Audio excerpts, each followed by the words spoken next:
ओम शांति। आज बाबा के 13 तारीख के महावाक्य हैं। बाबा ने कहा, मीठे बच्चे, तुम ब्रह्मा मुखवंशावली ब्राह्मण हो। तुम्हें ही बाप द्वारा ज्ञान का तीसरा नेत्र मिला है। तुम अभी ईश्वरीय गोद में हो। तुम ब्रह्मा मुखवंशावली ब्राह्मण हो। तुम्हें ही बाप द्वारा ज्ञान का तीसरा नेत्र मिला है। तुम अभी ईश्वरीय गोद में हो। प्रश्न है, अद्वैत राज्य जहाँ दूसरा कोई धर्म नहीं, उस राज्य की स्थापना का आधार क्या है? अद्वैत राज्य जहाँ दूसरा कोई धर्म नहीं, उस राज्य की स्थापना का आधार क्या है? तो बाबा ने बताया, योग बल। बाहुबल से कभी भी अद्वैत राज्य की स्थापना हो नहीं सकती। वैसे क्रिश्चियन के पास इतनी शक्ति है जो अगर आपस में मिल जाए तो सारे विश्व पर राज्य कर सकते हैं, परंतु ये लॉ नहीं कहता। विश्व पर एक राज्य की स्थापना करना बाप का ही काम है। गीत है, छोड़ भी दे आकाश सिंहासन। ओम शांति। बच्चों को ओम शांति का अर्थ तो बहुत ही बार समझाया है। ओम यानी मैं कौन? मैं आत्मा। ये शरीर हमारे ऑर्गन्स हैं। मैं आत्मा परम धाम की रहने वाली हूँ। भारतवासी पुकारते हैं कि हे दूर देश के रहने वाले आओ, क्योंकि भारत में अभी बहुत धर्म गिलानी दुख हो पड़ा है। आप फिर से आकर गीता का उपदेश सुनाओ।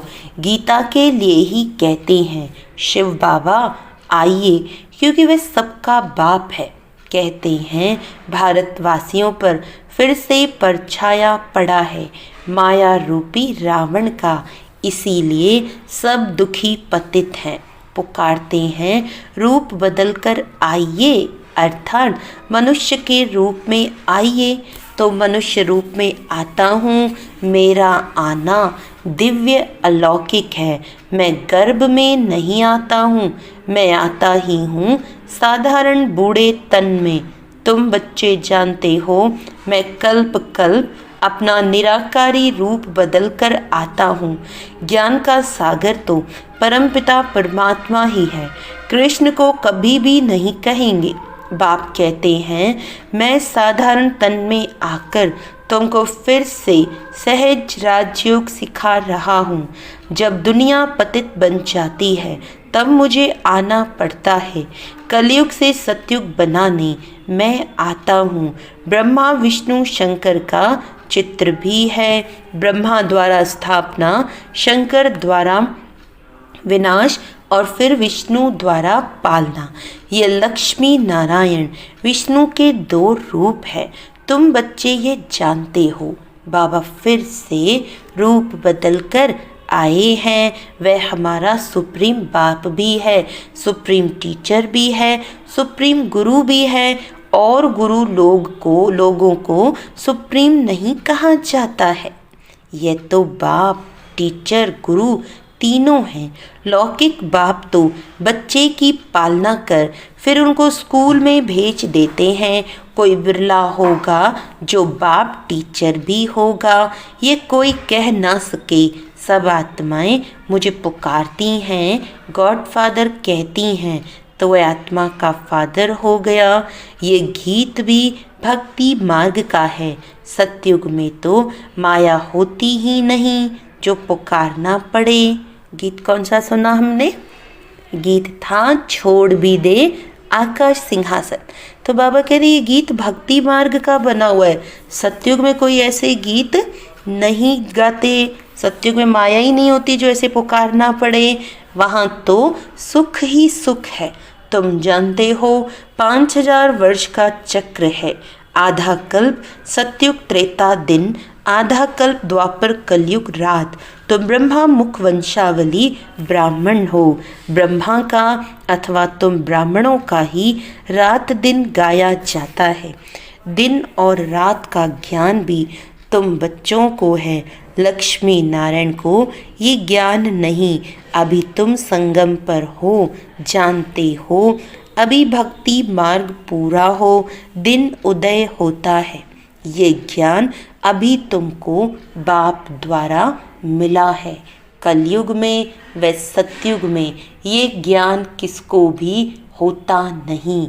इसीलिए गाया जाता है, ब्रह्मा का दिन, ब्रह्मा की रात। तुम अभी सूर्यवंशी चंद्रवंशी राज्य पाने का पुरुषार्थ कर रहे हो, फिर आधा कल्प के बाद तुम राज्य गंवाते हो। ये ज्ञान तुम ब्राह्मणों के सिवाय कोई को नहीं है। तुम देवताएं बन जाएंगे, फिर ये ज्ञान रहेगा नहीं।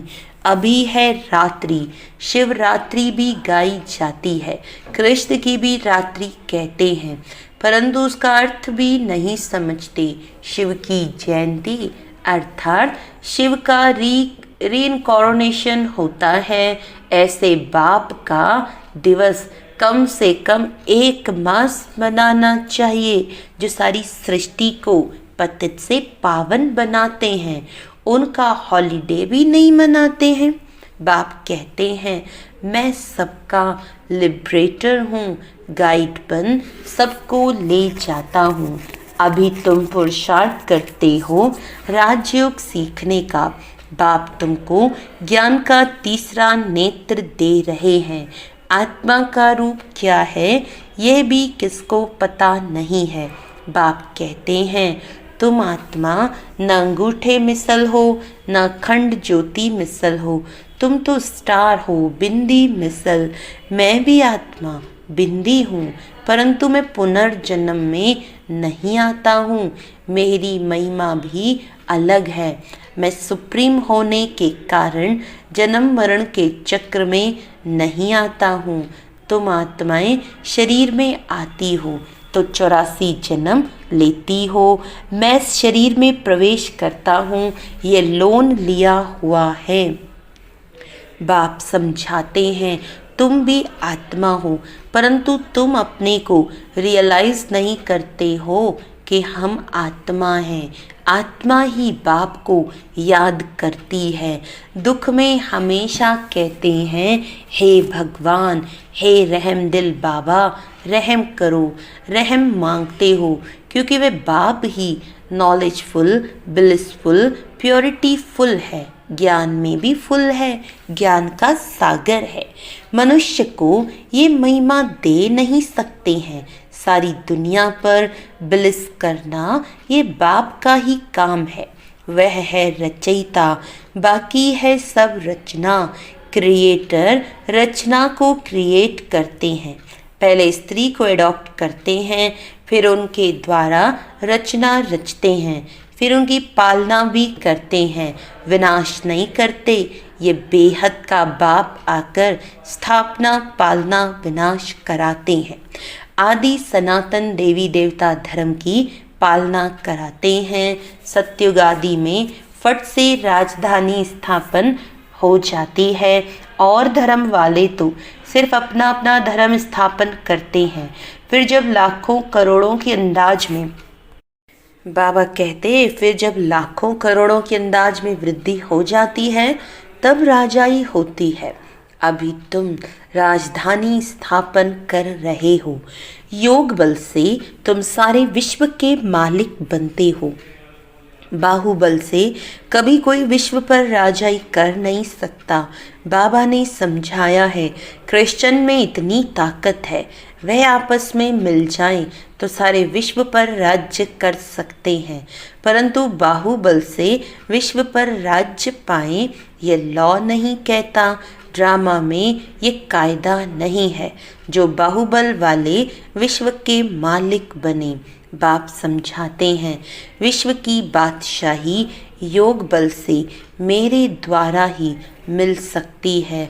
वहाँ कोई पार्टीशन नहीं है। धरती आकाश सब तुम्हारे होंगे, तुमको कोई टच नहीं कर सकता। उनको कहा जाता है अद्वैत राज्य, यहाँ है अनेक राज्य। बाप समझाते हैं, 5000 वर्ष बाद तुम बच्चों को यह राजयोग सिखाता हूँ।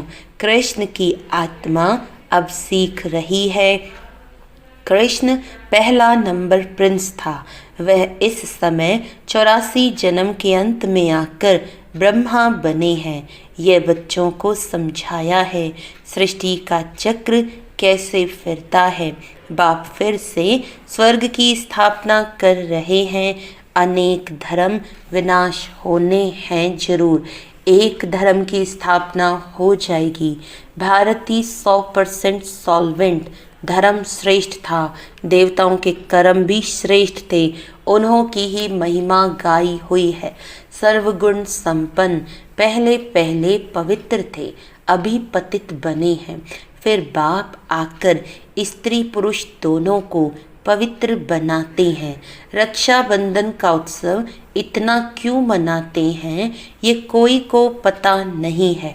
बाप ने ही आकर प्रतिज्ञा ली थी कि अंतिम जन्म में तुम दोनों पवित्र रहो। सन्यासियों का तो धर्म ही अलग है। ज्ञान, भक्ति और वैराग्य ये तुम्हारे लिए है। तुमने देखा होगा पादरी लोग चलते हैं तो आंखें एक तरफ रहती हैं और किसी की तरफ देखते नहीं। नन्स होती हैं ना, अब वे तो क्राइस्ट को याद करती हैं। कहते हैं क्राइस्ट गॉड का बच्चा था। तुम्हारा कोई सफ़ेद कपड़े आदि से कनेक्शन नहीं है। तुम तो आत्मा हो, नन बट वन, एक को ही याद करना है। सच्ची नन्स तो तुम हो। तुमको वर्षा उस बाबा से मिलना है। उनको याद करेंगे तब ही विक्रम विनाश होंगे। इसीलिए बाप का फरमान है, माँ में कम याद करो। आत्मा का निश्चय न होने के कारण नन्स फिर क्राइस्ट को याद करती हैं। गॉड कौन है यह नहीं जानते हैं। भारतवासी जो पहले पहले आते हैं वही नहीं जानते हैं। लक्ष्मी नारायण को ये सृष्टि का ज्ञान थोड़ी था, न वे त्रिकालदर्शी हैं। त्रिकालदर्शी तुम ब्राह्मण बनते, तुमको कौड़ी से बदल हीरे जैसा बाप बनाते हैं। अब तुम ईश्वरीय गोद में हो। तुम्हारा यह अंतिम जन्म बहुत अमूल्य है। भारत की खास, दुनिया की आम, तुम रूहानी सेवा करते हो। बाकी वह तो हैं जिस्मानी सोशल वर्कर्स, तुम हो रूहानी। तुमको सिखाने वाला सुप्रीम रूह है। हर एक आत्मा को बोलो बाप को याद करो। बाप को ही पतित पावन गाया जाता है। तुमको गिरने में 84 जन्म लगते हैं, फिर चढ़ने में 1 सेकंड लगता है। यह तुम्हारा इस मृत्यु लोक का अंतिम जन्म है। मृत्यु लोक मुर्दाबाद, अमर लोक जिंदाबाद होना है। इसको अमर कथा कहा जाता है। अमर बाबा आकर तुम अमर आत्माओं को अमर युग में ले चलने के लिए अमर कथा सुनाते हैं। बाप कहते हैं अच्छा और बातें भूल जाते हो तो सिर्फ अपने को आत्मा निश्चय कर मुझे एक बाप को याद करो। बुद्धि का योग मेरे से लगाओ तो तुम्हारे पाप भस्म हों और तुम पुण्य आत्मा बन जाएंगे। तुम मनुष्य से देवता बनते हो, ये नई बात नहीं है।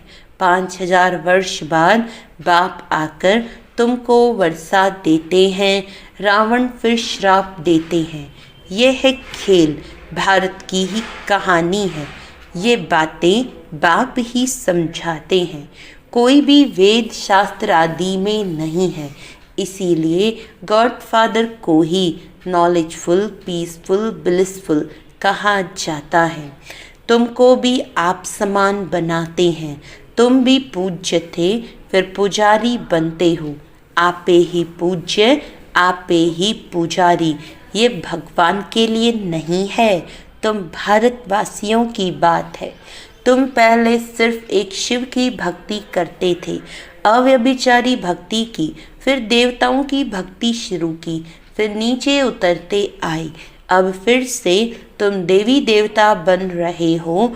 जो थोड़ा पढ़ते हैं वे प्रजा में चले जाएंगे, जो अच्छी रीति पढ़ते पढ़ाते हैं वे राजाई में आएंगे। प्रजा तो ढेर बनती है, एक महाराजा की लाखों करोड़ों के अंदाज में प्रजा होगी।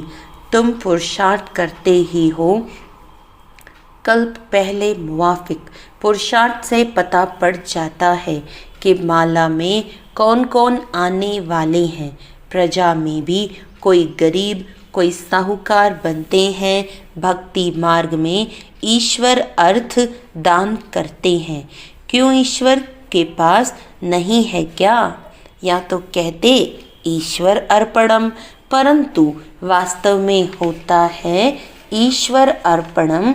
मनुष्य जो कुछ करते हैं वह फल दूसरे जन्म में मिल जाता है।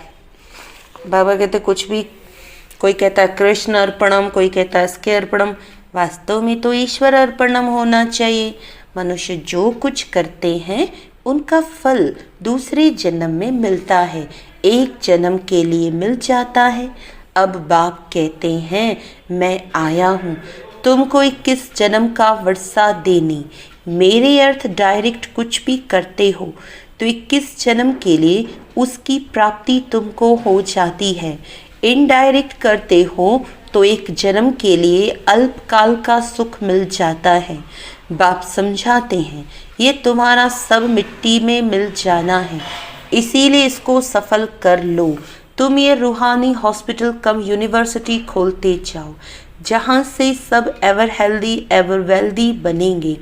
इनसे बहुत इनकम होती है, योग से हेल्थ और चक्र को जानने से वेल्थ। तो घर घर में ऐसी यूनिवर्सिटी कम हॉस्पिटल खोलते जाओ। बड़ा आदमी है तो बड़ा खोलो, जहाँ बहुत आ सके। बोर्ड पर लिख दो, जैसे नेचर क्योर वाले लिखते हैं।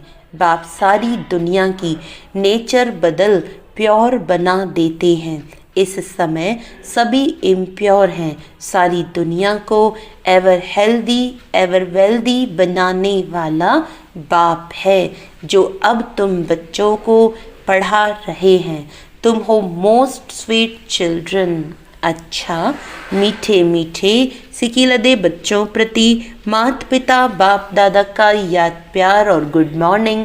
रूहानी बाप की रूहानी बच्चों को नमस्ते।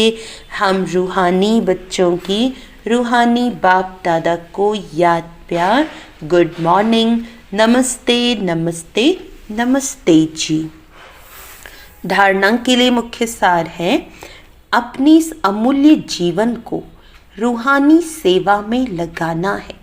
खास भारत आम सारी दुनिया की सेवा करनी है। अपना सब कुछ सफल करने के लिए डायरेक्ट ईश्वर अर्थ अर्पण करना है। रूहानी हॉस्पिटल और यूनिवर्सिटी खोलनी है। वरदान है संपूर्ण समर्पण की विधि द्वारा सर्वगुण संपन्न बनने के पुरुषार्थ में। संपूर्ण समर्पण की विधि द्वारा सर्वगुण संपन्न बनने के पुरुषार्थ में सदा विजयी भव। संपूर्ण समर्पण उसे कहा जाता है जिसके संकल्प में भी बॉडी कॉन्शियस ना हो। अपनी देह का भान भी अर्पण कर देना। मैं फलानी हूँ, ये संकल्प भी अर्पण कर संपूर्ण समर्पण होने वाले सर्व गुणों में संपन्न बनते हैं। उनमें कोई भी गुण की कमी नहीं रहती। जो सर्व समर्पण कर सर्वगुण संपन्न व संपूर्ण बनने का लक्ष्य रखते हैं, तो ऐसे पुरुषार्थियों को बाप दादा सदा विजयी भव का वरदान देते हैं। स्लोगन है मन को वश करने वाला ही, मन को वश करने वाला ही मन मना भव रह सकता है। अच्छा, ओम शांति।